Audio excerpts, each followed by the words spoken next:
of the Gift of Learning. The Gift of Learning team also consists of the rest of our executive team, including Shivangi Gosain, Arya Nalavade, Eesha Kulkarni, our manager, Shirshika Mitapalli, as well as our outreach and graphic design ambassadors.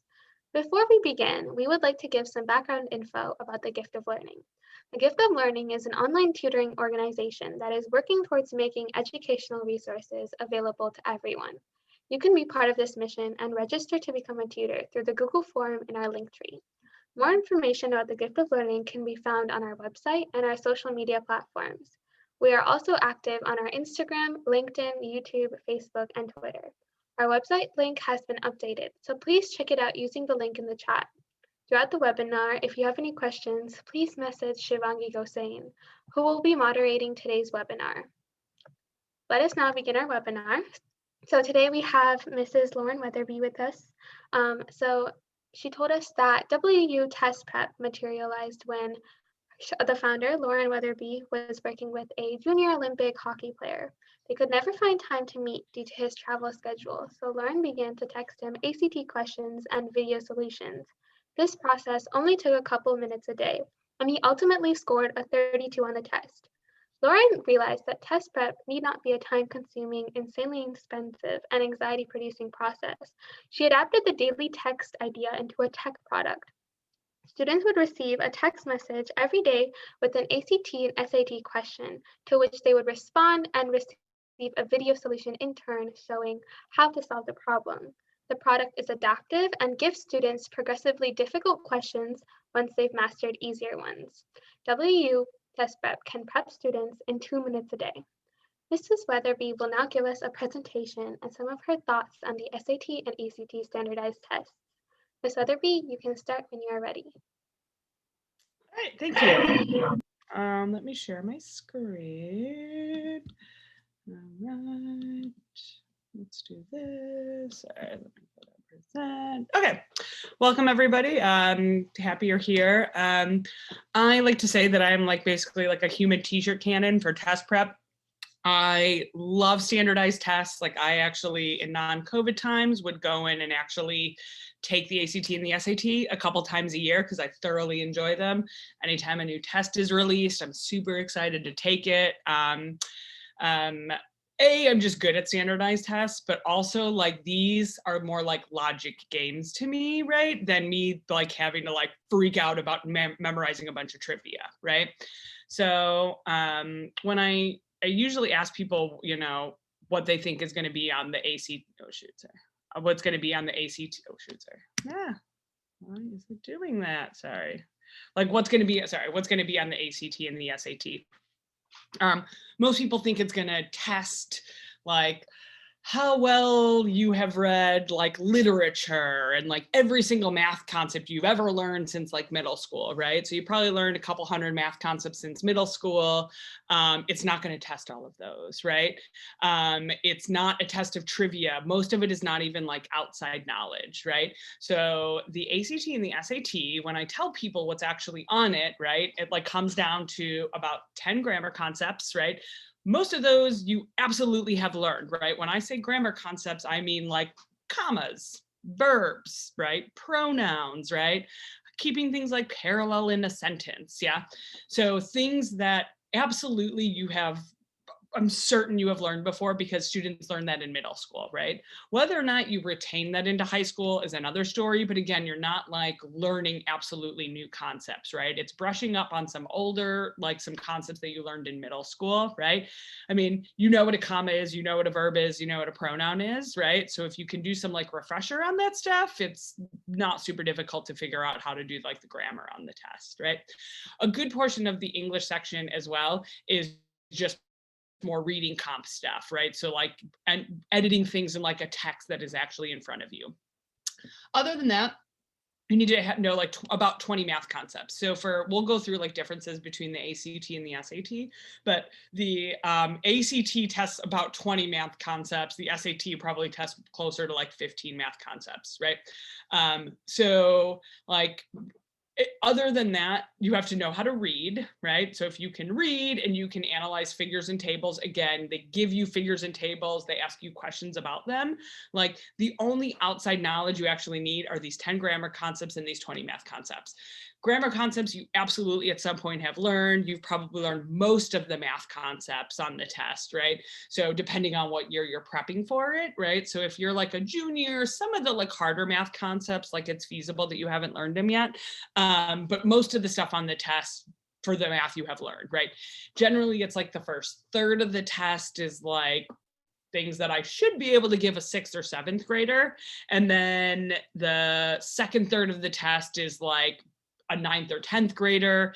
And then there's a third of the test that's more like 11th and 12th grade, right? So you'll be like kind of learning some of the stuff on the test throughout like junior year, right? And I guess it always depends on where you're at in math, obviously, right? But I would say 95% of the stuff on the test you have learned by the time you are in 10th grade of high school, right? Again, it's all about what you've retained, right? And what you need refresher on. Refresher on stuff is a lot easier than having to like learn a bunch of new math concepts. So you're going to get math stuff on the test that is, going to be like the side length of a square is 6 inches. What's the perimeter, or just what's the area, right? Some really basic stuff. You're obviously going to get hard stuff, but a good portion of the stuff should be like fairly easy, right? And that said, a lot of the easier stuff is students will say like, oh yeah, I learned that in 6th grade and I like absolutely don't remember that because I'm in pre-calc now and I haven't done that in ages, right? So again, just like recall on concepts, not learning a bunch of new stuff. Yeah. Okay. And then again, ability to read, it's not testing how well read you are in like Dickens or anything like that, right? They're going to say like, here's a passage, here are questions about that passage, where literally for the reading in both the ACT and the SAT and the science that's in the ACT, that like, if you are literate and you can actually read the information in front of you, you can answer questions about it, right? It's not about outside knowledge, right? The grammar concepts, the math concepts, outside knowledge, right? Okay. All right, so that's kind of the breakdown overall between like the two tests. Oh shoot, sorry. Hey, so AC, oh, dang it, I'm so sorry. Why? Okay, so one of the biggest questions I get is like, should I take the ACT or the SAT? I know that most schools offer the SAT like within the school now, right? That used to be the ACT actually that they offered in all schools, but biggest difference between ACT to SAT is that the ACT gives you less time for easier questions. So the ACT is going to be a game of like beating the clock more than anything, right?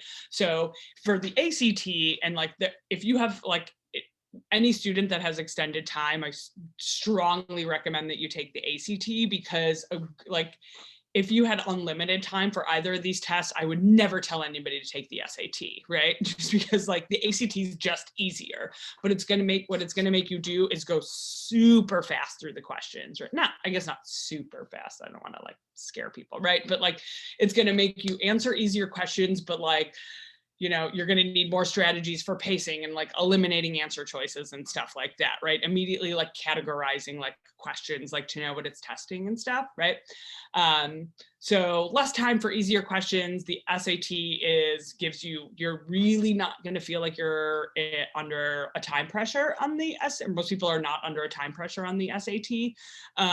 You're going to feel, usually people finish the SAT early and make careless errors, right? Because they're like, I have so much time. They like can leisurely go through SAT questions, right? But then like make careless errors, right? And we'll go through in a second, like why students tend to make careless errors, right?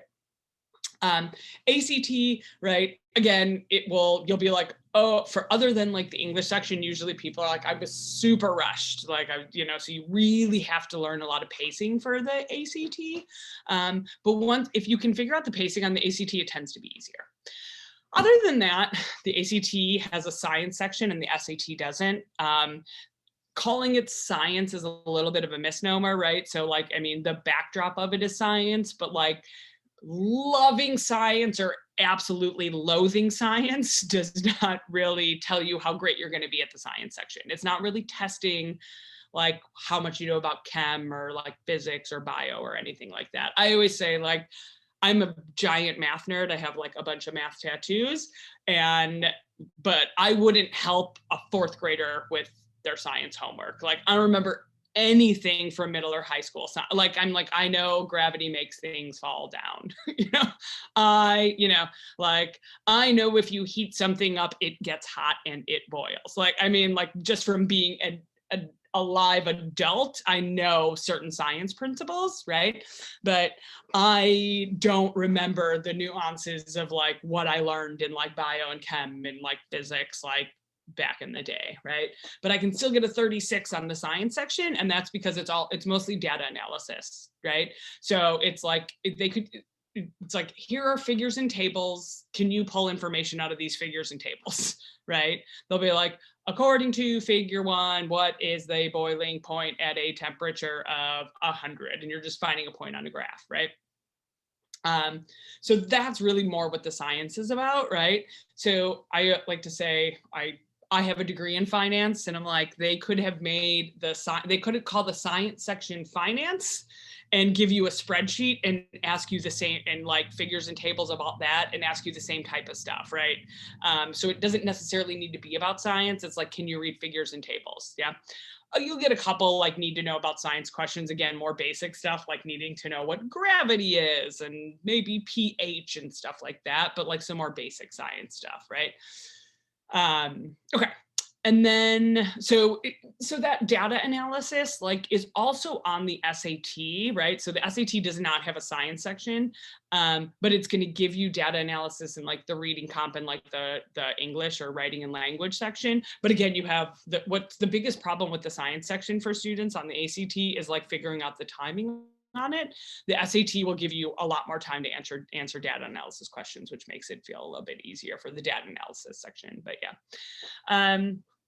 Other than that, like the math on the ACT is going to give you like trig and pre-calc. So you might see like you'll see more SOHCAHTOA and maybe some stuff about like trig identities, right? And if you are not a junior yet, you're probably like, I have no idea what you're talking about, right? But like, so trigonometry, right?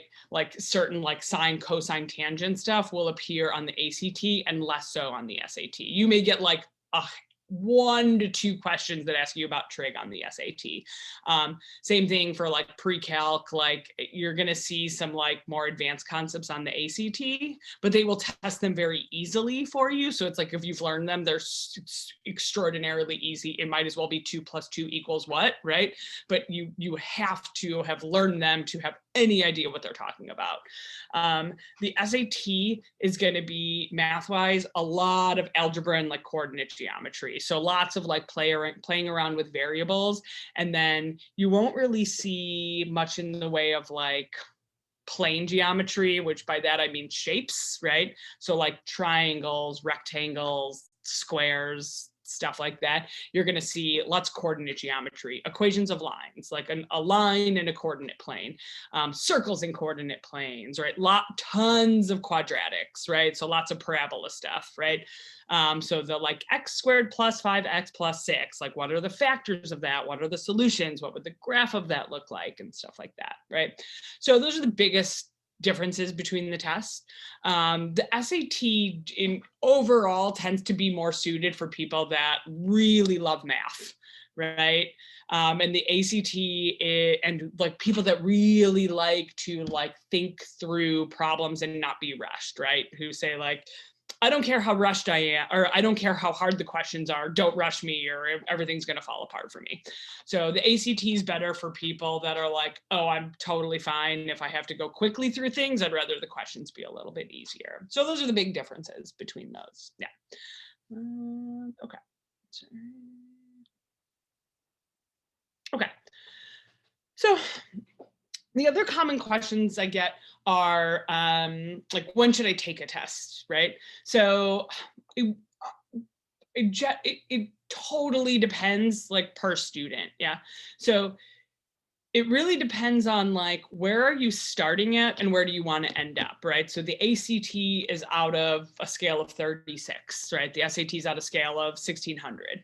If you have your sights set on, certain schools that like need a 30 and you're starting at a 28, like the amount of prep you need to do is probably so minimal, right? If there's a school you want to go to, if you're like, all I want to do is go to an Ivy League, or like I must go to like Oxford or Cambridge in Britain, and I'm starting out at a 24, you have a lot more, probably more work to do, right?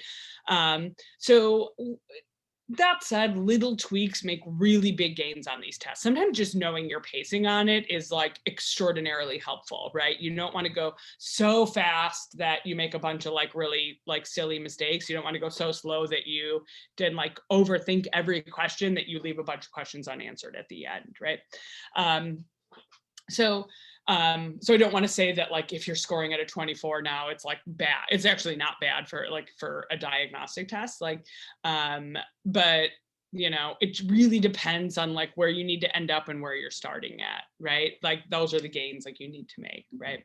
I generally say the best time to take a test is when you have taken a practice test that closely approximates what you want to get. Like if you're like, oh, I must have like a 32, like if you score like a 31 to a 30, like probably a 30 to like a 33, I'd be like, you can, or 30 plus, I should say, obviously. Like you're probably fine to go in and like take an official test. So I would just get a practice test score that looks like that, because practice tests you can like review very in depth, and like a lot of the official tests they won't send back to you, and you'll get scores, but you won't be able to see like what you got correct or incorrect.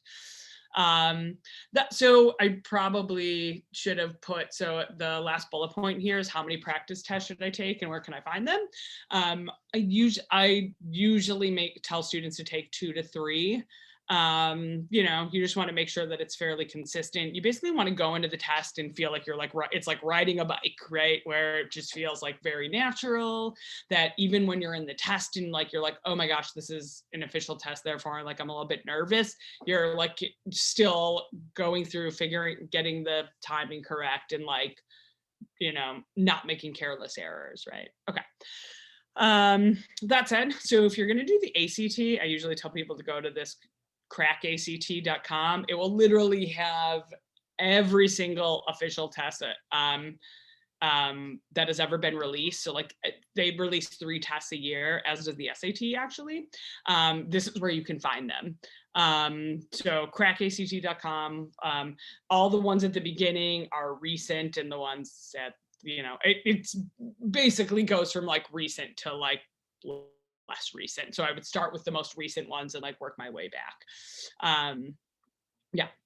The SAT is, if you go to this, like that's like basically the College Board is what administers the SAT, and you'll be able to find 10 practice tests there. The Crack ACT has like 50 of them, and this website has like 10 full tests. The thing with the SAT is that it's switched format, like, you should probably know this exact year, I want to say 2015, right? Around 2015, where the format changed like significantly. So I would strongly recommend not doing any really old SATs. They used to have like big vocab sections, and like the math was different and stuff like that. But again, there are 10 practice tests on here. It should be more than enough. So I would do like a couple of those. Yeah. Just kind of see like about where you're scoring. They make it very easy to like score them for the College Board ones, and see like answer explanations and stuff like that. So yeah. Other than that, so going back to the like, how important are these tests for college? Totally depends on where you're applying to, right? some schools are completely test optional, right? Where they say, like, if you have a test score that you love, by all means, send it in. If you do not, then don't worry about it. We're going to look at all your other things.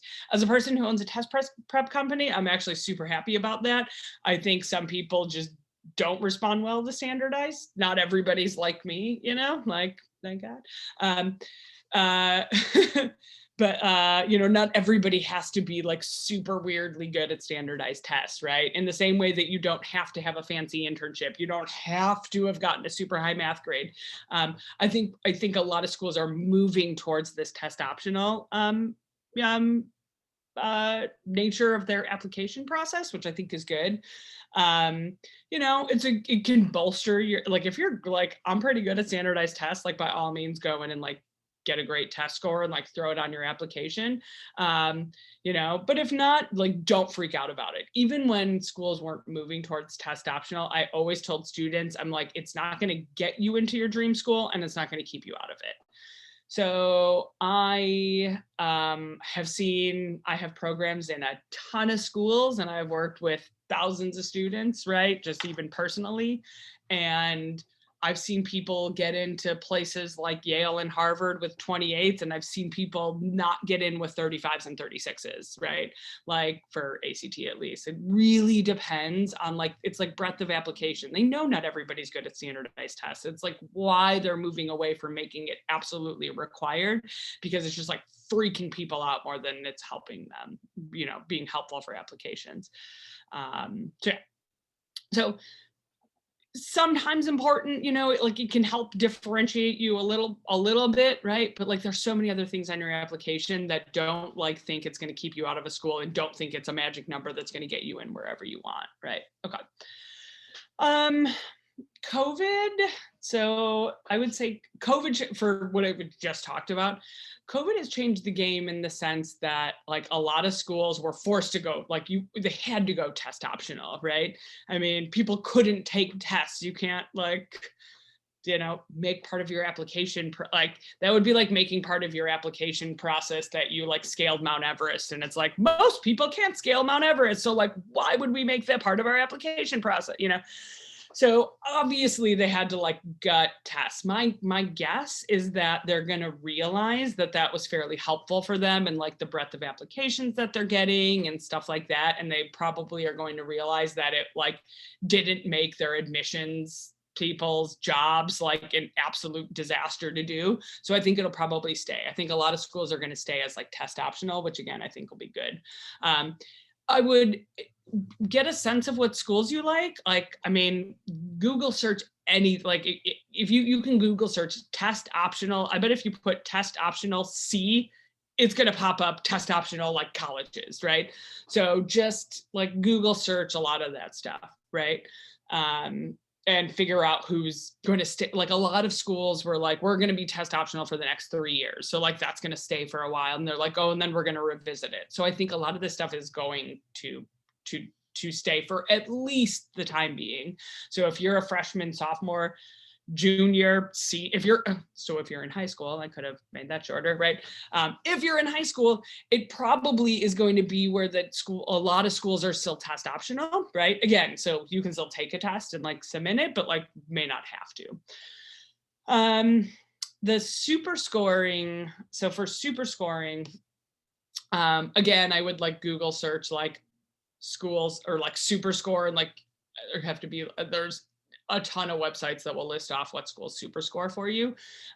Super scoring is that if you take multiple tests, they will take your best score from each individual section and like put it together in one big composite, right? So like, let's say you take the ACT and you go in, you get like a 30 on the English and a 34 on the math, and like somehow you're unfocused and you like don't do as great on the reading and the science, right?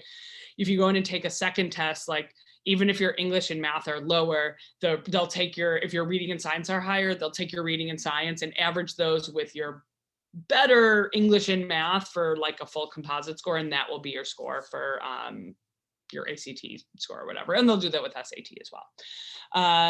So super scoring can be, a lot of schools do it. And even schools that say that they don't super score, they will, like Harvard is like, we don't super score, but if you send me all your tests and we'll take into consideration if you have a test that has like 3 really strong scores and you did really poorly on the science and then you took another one, your science is so they'll take into consideration all your tests if they don't blindly take individual scores, put it together for a composite. Yeah.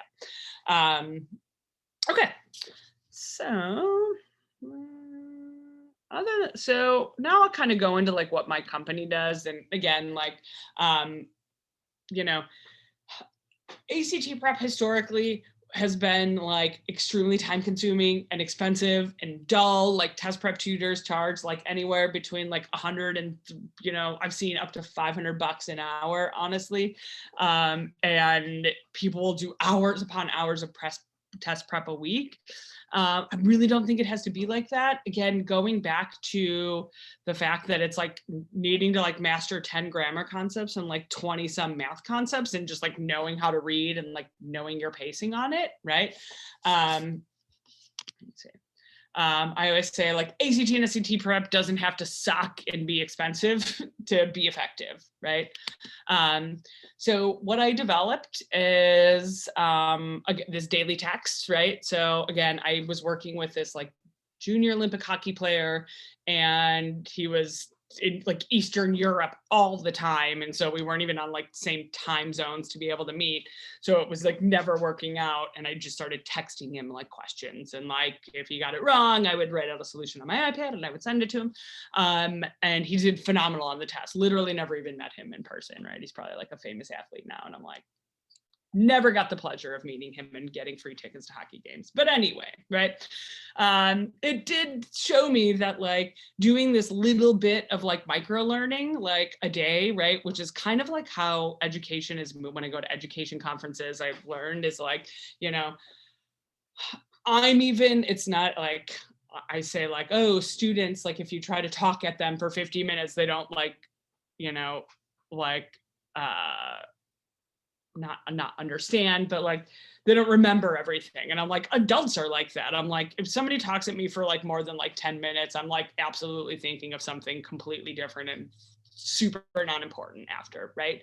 So the idea of something like this, which is like, you just need to know like what a comma does, what a pronoun does, what verbs do. And again, a lot of this stuff is just people making careless errors. So like getting a question, you get it wrong, you immediately see why you got it wrong. Almost every single time people, like other than advanced math, when people get stuff wrong on this stuff, I explain it to them and they're like, oh, yeah, okay, got it. It's like they're not trying to trick you, but it's like they know what you're going to do wrong, and then they make those things questions, right? So like kind of getting out of like making those like careless errors is why doing this like daily question ends up being like super easy to do, right? I hear a lot, it's like, oh, it makes me study, and I've like not even noticed that I'm studying, right?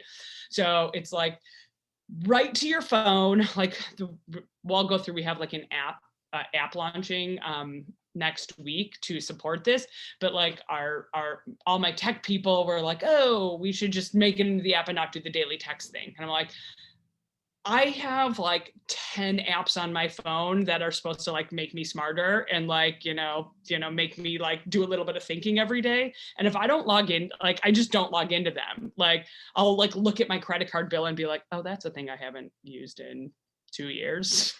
Okay. But like, if it's texted to me, like I'll do it, like I need that reminder instead of like logging into it every day, right? Even like notifications, like I just ignore them. If it's like, oh, I don't want to learn right now, like I just turn it, I'm like swipe past it, and I'm like, no, I should have done that yesterday. But if it's text message, I'll respond to it, which is why we've kept it as like the text message. But so yeah, so you'll get it delivered via mobile phone, right? It makes you learn one concept a day, and it works adaptively. So like, let's say like you get a pronoun question, it's easy and you get it wrong.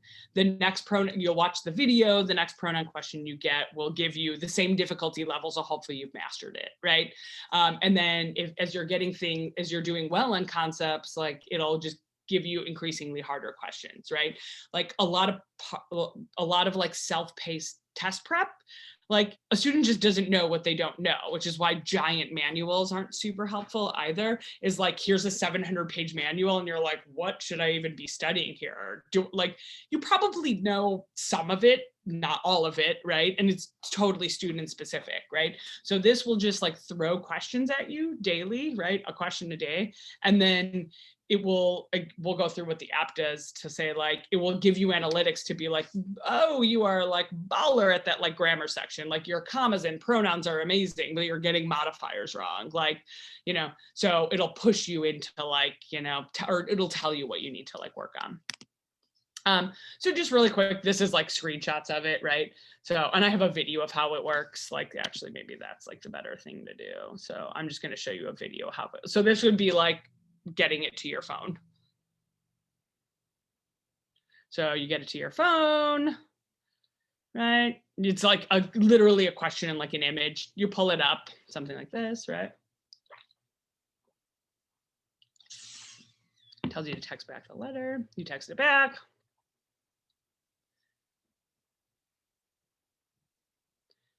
Sorry, that's wrong. Right, sorry, this is going slower than we were trying to. And then it'll be like a video showing you how to solve it. And it'll show you like creative strategies on how to solve it, how to literally do it with the algebra and stuff like this. But all this stuff will like actually pop up in your phone. The rest of this is just like it being solved.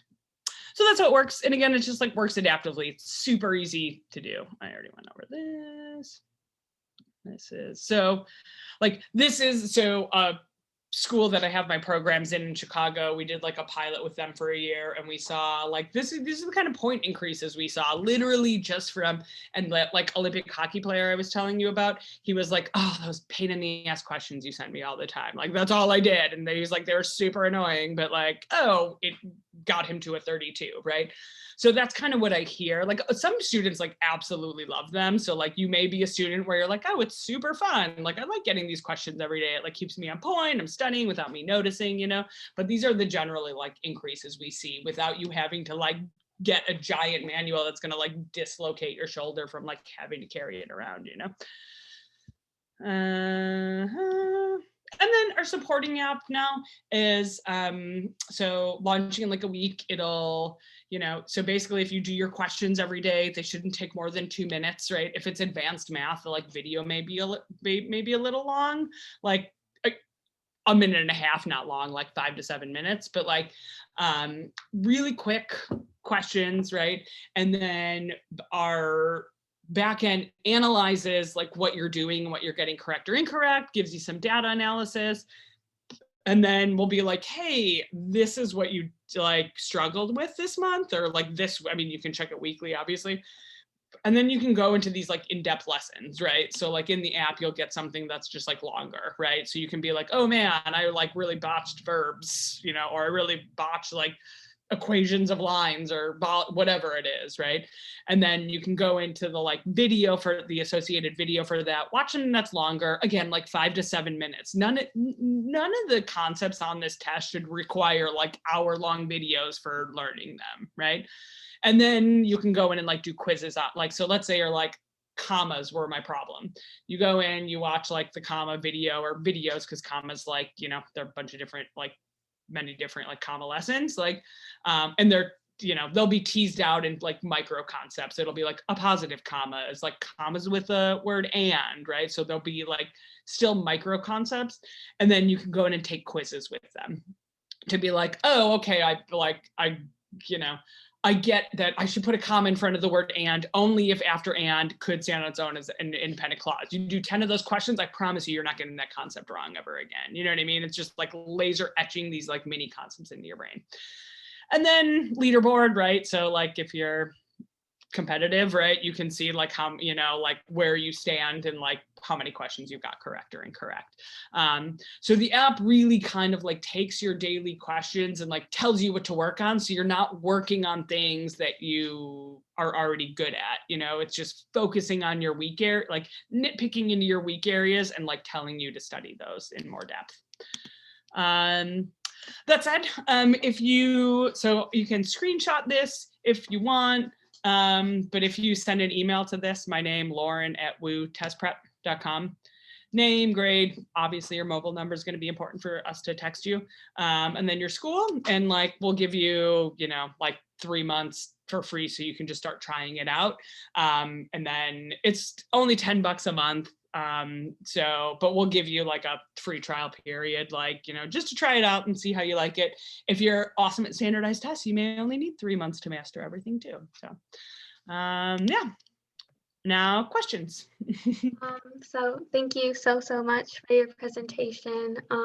I really thought your outlook on the SAT and ACT was really refreshing, and I myself feel like a lot more confident after listening to you talk. I think your idea of text messaging is like genius because especially now, like we're all spending so much time on our phone due to COVID and us being in online learning. This is definitely a really useful way of helping us learn. So thank you so much. And we're looking forward to the launching of your app. Thank you. Yeah. We'll now be transitioning into our question and answering phase of this webinar. So we've received some questions through our like registration, and we've currently received some questions through the chat as well. Okay. So I think you know this question. So one person asked, what are your biggest reading section tips? So if you were to summarize like a few tips that you used on the reading section, that might be helpful, and how do you stop making careless mistakes? Right. So that's actually a thing that I was going to go over. So biggest tip for like reading compound, if you're going to take the ACT, my biggest tip is do the line numbers first in every passage. That's like the biggest like time saver I have. You should start with line numbers and then move yourself out of those, because then you're reading more and you have a better sense of where other things are going to be at. The ACT reading comp is more of like a word search game than the passages being really hard. So people spend a lot of their time being like on the text and being like, oh my God, I need to find the word grandfather, oh my God, I can't find the word. Like that's ACT reading. SAT is like mostly line numbers, and again the questions are harder, so you're going to do less word searching, but like even when you get to the when they give you questions for the content or line numbers for the content or context area, you're going to feel like the questions are a little more difficult. That said, like it's the biggest tip I have for reading comp is that it's extraordinarily helpful to know like how the questions are written, right? So if I have, here, let me go out of this and I'm gonna go to, okay, so I'm just gonna go on here and annotate this, right? So reading comp on either test, you have, oh, that's not a good color to use, right? Let's use red, there we go, perfect. A, B, C, D, right? Both tests you have 4 answer choices.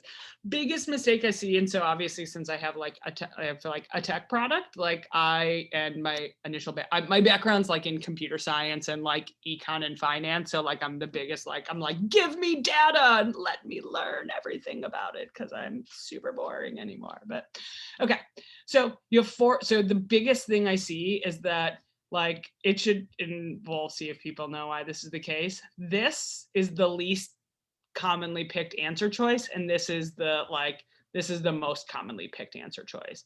Why do you think that's the case? That's the case because nobody ever makes it to D, right? A is picked more than B is picked more than C is picked more than D, right? This is picked like it should be picked 25% of the time, probability wise, right? There's a like side math lesson. All of these should be about 25% chance that they're going to be the correct answer. This is picked more like 10 to 15% of the time, right? And that's because people are in a hurry. They see the question and they're like, even if they're like, no, A is wrong, they'll be like, I don't know, B sounds pretty good. I'm going to pick B and I'm going to move on, right? And then they never look at C and D, right? So you should, people that get perfect scores in the reading, or at least near perfect scores, their page looks like this. Do you know what I mean, right? They don't just have A crossed off and B circled, right? They're like, I say like play keep it or toss it. No, maybe, no, great, it's C, right? Like another possibility would me be being like A, B, C, D. Me being like, no, keep it. Oh, D's better. You know what I mean? So I didn't pick C just because I was like, it seems okay, right? You want to like cross off everything that is like so bad and then keep everything that's good, right? So maybe you're like, no, maybe, yes, D. Maybe you're like, no, maybe D, no, great, I'm going to pick C. Now, again, I didn't sit on C forever being like, let me think, is it C? Maybe it is C, maybe it's not C. Let me think about it. Let me go back and read forever, right? Because if D is also a terrible answer choice, then I didn't spend a long time on it, right? The difficult questions, and again, or I guess I was saying, right, like it's helpful to understand how these questions are written.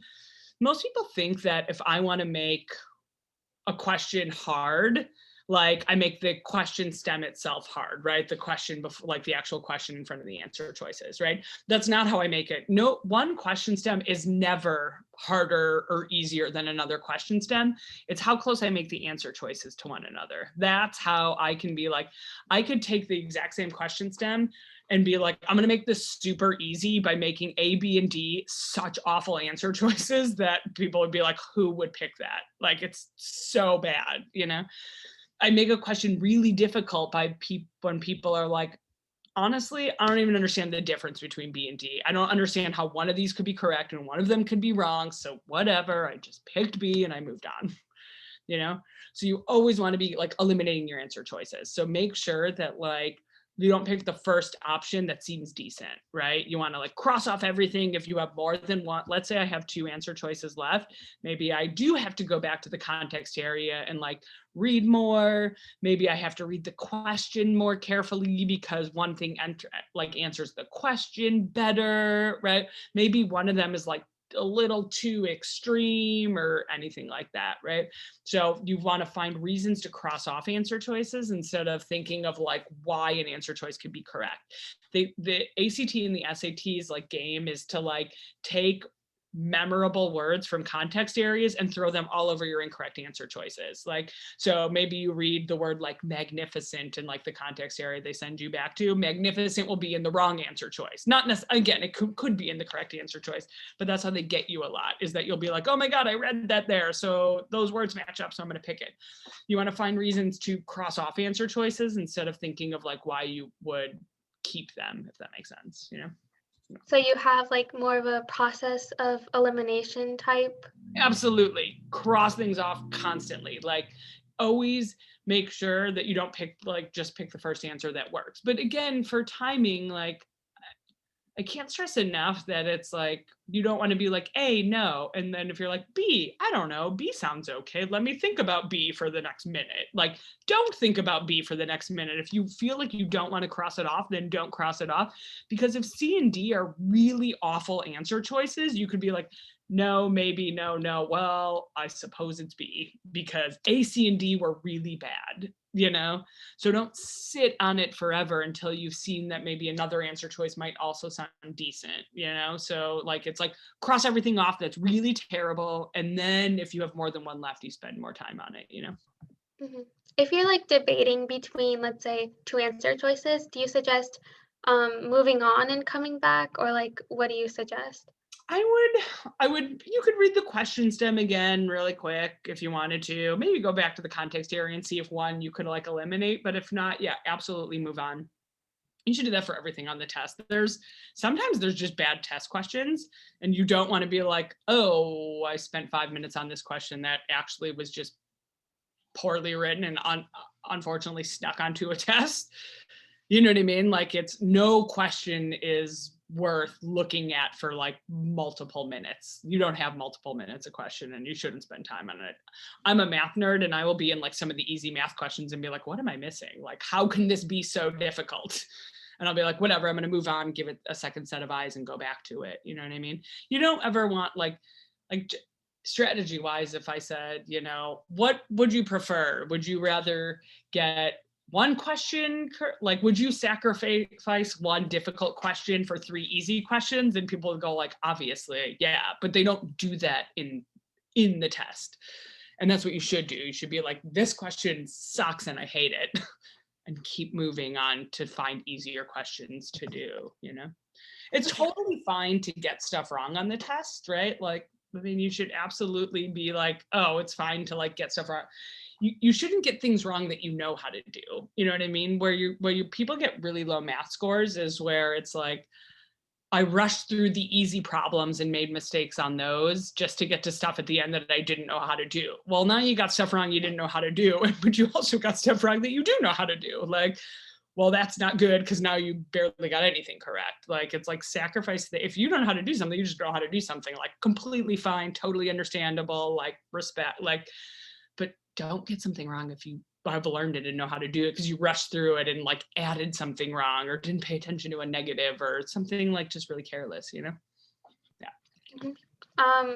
So I know for the SAT, like maybe there is enough time to check your answers, but for the ACT, do you suggest like going back and checking your answers, or do you just want to like what is your strategy for time for the ACT? For time, I don't know. I mean, having a couple minutes left at the end and going back to like problems that maybe you starred, I think is not a terrible idea, or you know, is like a good use of like any time you might have left over.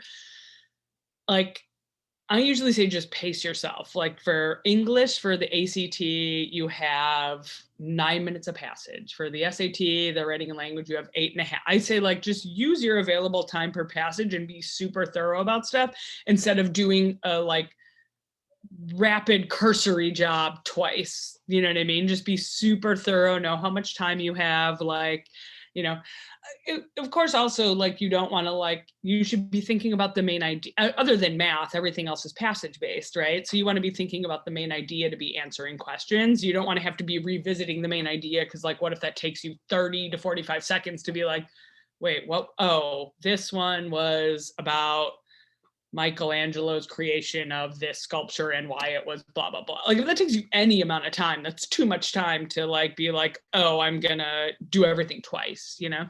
So it's like, just pace yourself appropriately, right? How much time do you have a passage, right? That's what I would focus on, you know? Yeah. And the math naturally increases in difficulty. So again, go slow enough that you don't make mistakes in easier problems so that like, if you get to stuff at like, there's just no point in rushing to get to stuff at the end that you're like, well, I haven't learned that. Well, then you're not going to solve it, like, which is fine, right? But you can't also get stuff wrong that you know how to do, you know? Yeah, thank you for your answer.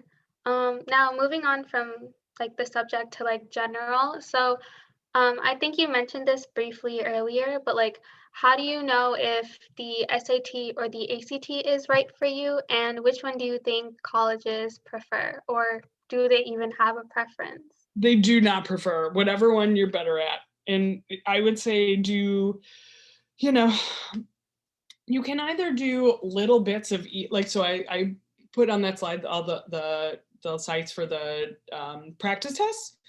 You don't even have to do 2 full tests. I would do a little bit of each test, like a little bit of each section, grade it and be like, oh, I'm better at this one or I'm better at this other one. Like usually people can figure out pretty quickly from doing a little bit of each section which one they prefer. And again, it really just depends. If you're like more generally people that are more math brain prefer the SAT, but not like I've seen students who like are not big math people that way prefer the SAT. Like people that prefer to answer easier questions quicker are better at the ACT. People that are like, if you rush me, I don't care how easy the questions are, I'm going to get them wrong. Like, you know, or I'm going to misfire and I'm going to get anxious and I'm going to answer things wrong that I really know how to do. That's where the SAT is better. People that just prefer more time, like that's the main, like the timing thing is the main thing. Yeah. So I would try like a little bit of both tests, right? And then grade them and just like see which one like you, and you should, most people tend to feel more comfortable with one or the other, you know? Yeah. Okay. So I know you talked about COVID, so can you talk more about SAT subject tests? Maybe like define them, like give your opinion, and They're like actually not so they actually just 2 days ago, I should have put that in my slides, but that they're not they're not even administering them anymore. Literally, as of 2 days ago, SAT subject tests and like the optional essay are completely gutted from the SAT. So the ACT didn't even offer subject tests. So subject tests are literally no longer a thing. So as of, it's like completely obliterated them in like 48 hours ago, which is awesome. And then the fact that the SAT got rid of their essay means the ACT is like almost going to have to get rid of their essay. No college is going to prefer one test over the other. So they almost like schools are going to basically be forced to like not to say that the essay doesn't matter. Like probably if you had an essay score, the ACT, like the college would be like, oh, for the ACT, okay, I'll look at it. But I would not stress about the essay in the slightest bit. Yeah. I think we got like a question from an international student about this, and I think for international students, they can still take them. Yeah. So for international students, they're saying they can take them neither May or June. So for the international student, are you like, do you think it's worth it for them to take it, or Are they a junior or a senior? um I'm not sure. They didn't specify in their question. I mean, if you're junior, yeah, I mean, it really depends on when you can take it and get. Most colleges still also are like fairly flexible, being like, send me the rest of your application in, and then you can send me a standardized test score later. Yeah, They're a junior. Hmm? They're a junior.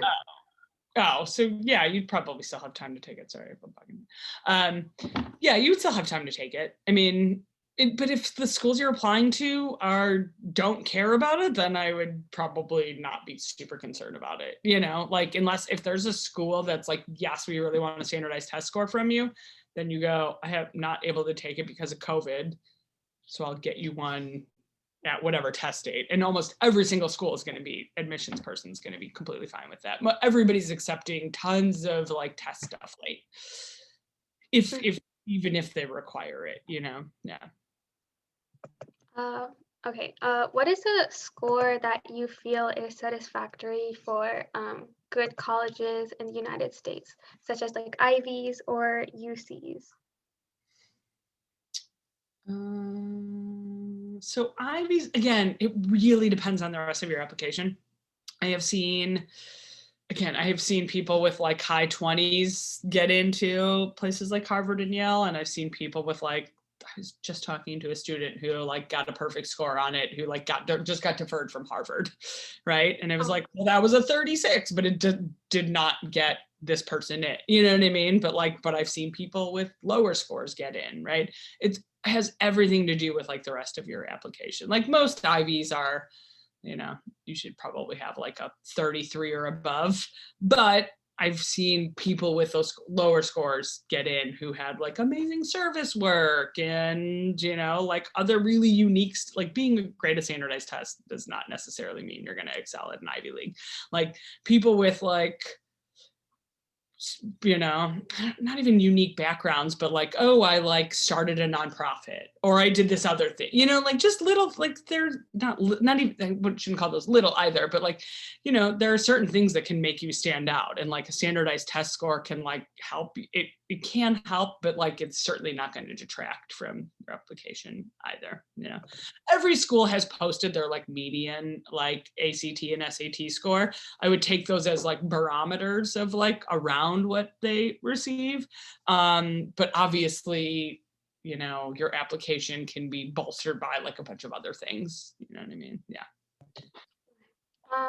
Do you suggest taking as many official tests as you can, or maybe just taking a couple? Official tests.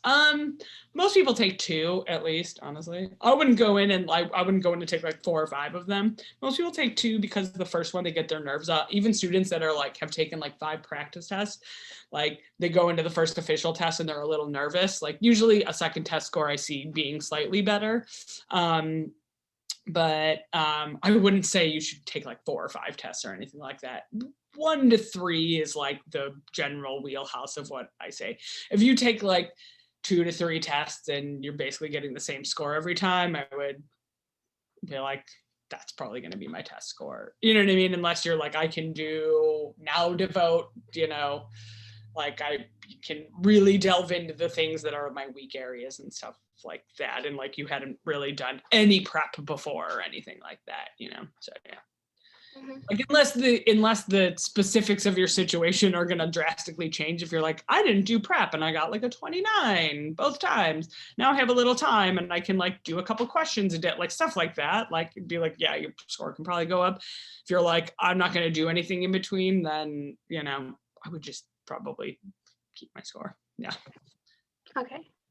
So you didn't talk about the PSAT, but we're getting some questions about the PSAT. So do colleges care about the PSAT? No. The PSAT is like almost exclusively like a diagnostic. It's like a practice test. If you sent colleges your PSAT score, they'd be like, why have you sent me this score? Like it absolutely not. Like you can prep for it. The only thing, it's like national merit scholar stuff, but like even if you like score in the 99th percentile, there's like a bunch of other hoops to jump through, you know, like not hoops to jump through, but like you have to do a bunch of other stuff, like you write essays and then you like take another test. Like, so, I mean, the PSAT is for almost everybody should be just thought of as like a practice test where they'll send you back your test booklet and like tell you what you got correct or incorrect. So you can kind of see what you're getting right and wrong, you know? Yeah. Okay. So a person just said that from their point of view, if they got an average SAT score, I don't know what they mean by average, but would that hurt my application if I send it in, even though the school is test optional? I guess it depends on what average ACT or SAT score. It would depend on what it does to your application or how it shows your, like, let's say, I mean, it's always going to depend, right? So like, let's say you like do really well on the math and like you've not done really well in like your high school math classes. You can be like, listen, I'm actually pretty good at this math. You know, like if you feel like it's going to help your application, I would send it in. And if you feel like it's going to detract from it, then I wouldn't send it in. You know what I mean? It'll be different for like every student. But if you're like, oh, I'm pretty proud of this, I think it shows that I can do better in X, Y, and Z, right? So it's like not like there's not like hard and fast rules about that stuff. It's like, what is it going to do to your overall application? What's it going to make it look like? You know, like, is it going to help you explain? Like, you're going to have to do personal essays too. Like, you can kind of use all the stuff that you use as supplemental stuff you fill in. Like, you can kind of like explain how you think it, you know, shows your, you know, resilience as a student or how you are good at math or whatever it is, you know. So it really depends on like what your application as a whole looks like and like whether you think it's going to help that or like distract from all the other stuff that you have on there, you know.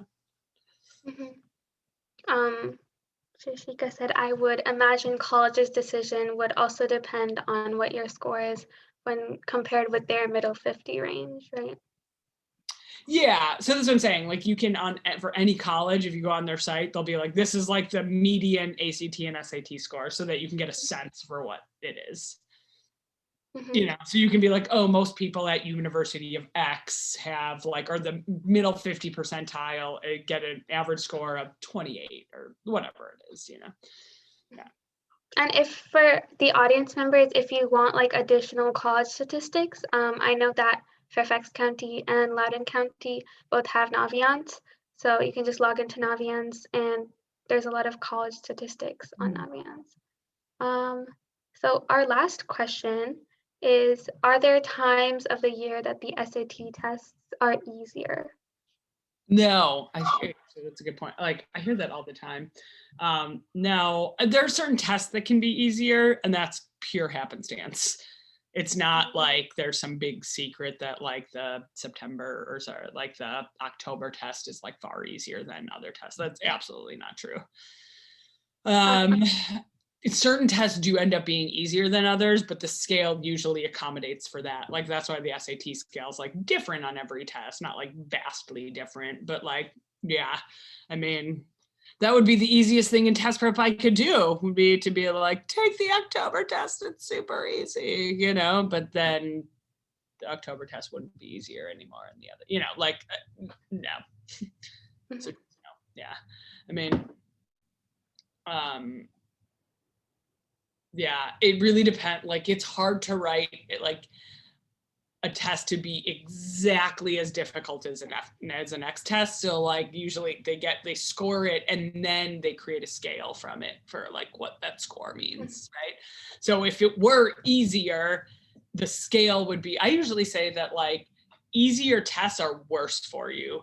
And that's because you don't want like a really aggressive scale to where like if you made like a silly mistake or two, it's gonna like drop you like 40 points, you know, where it's like, I got 2 wrong in the math and it's a 720, like that's a bunch of BS. Like you want like 2 wrong to still give you an 800, not like drop you a 10 because the test was so easy that like most people got stuff right.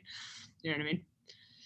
Being punished for incorrect answers is like the worst thing ever on a standardized test. So like super easy tests are actually like not really to your benefit at all, to be honest. There's not like a hard and fast scale that like, oh, this test was easy, so everybody gets a 36 on it, or everybody gets a 1600. Like that's just not how it works. That's not how they scale it. Yeah. Okay. Yeah, I think that was all. So thank you so much for attending today's webinar. Thank you again to Ms. Wetherbee for coming and speaking to everyone. We hope this webinar provided you with a lot of information about the SAT and ACT. And if you have any questions, please feel free to contact Mrs. Wetherbee at her email address, which is in the chat. We can be found on our many social media platforms, on our Instagram, Twitter, and Facebook as @thegiftoflearning, and our Twitter as @thegiftoflearn. And our Linktree is also pasted in the chat. So yeah, that's all. Thank you guys so much for coming out, and I hope you guys have a wonderful weekend. All right, thank you, ladies. You're doing great work. I really appreciate it. And anybody that wants to do like a couple of, a few free months or I'm happy to answer any questions from any of your listeners. So it was nice seeing you.